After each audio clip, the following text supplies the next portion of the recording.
আপনার পার্টনার আপনাকে কি বলতে চান? তো চলুন দেখি কি বলতে চান উনি। তো দেখুন, আপনার পার্টনার আপনাকে এই মুহূর্তে বলতে চান যে উনি গিভ আপ করেনি। ভালোই আপনাদের সম্পর্কটা এই মুহূর্তে উথাল পাথাল, মানসিক অশান্তির মধ্যে দিয়ে যাচ্ছে। রাগ, অভিমান, ইগো সমস্ত কিছু জিনিস আপনাদের মধ্যে দিয়ে চলছে।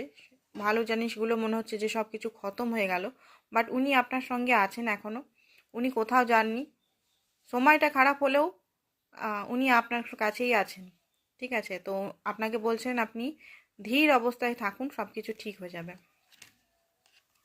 নেক্সট হচ্ছে যে 3 অফ কাপ। খুব জলদি আপনাদের সমস্ত সমস্যা সমাধান হয়ে আপনাদের একটা ইউনিয়ন হবে, আবার লাভের সম্পর্কে আপনারা আবার আসবেন। আর আনকন্ডিশনাল লাভ, যেটা আপনাদের মধ্যে বন্ধুত্বতা, ভালোবাসা যেটা ছিল, সেটা খুব জলদি আসতে চলেছে। তো প্যানিক না হয়ে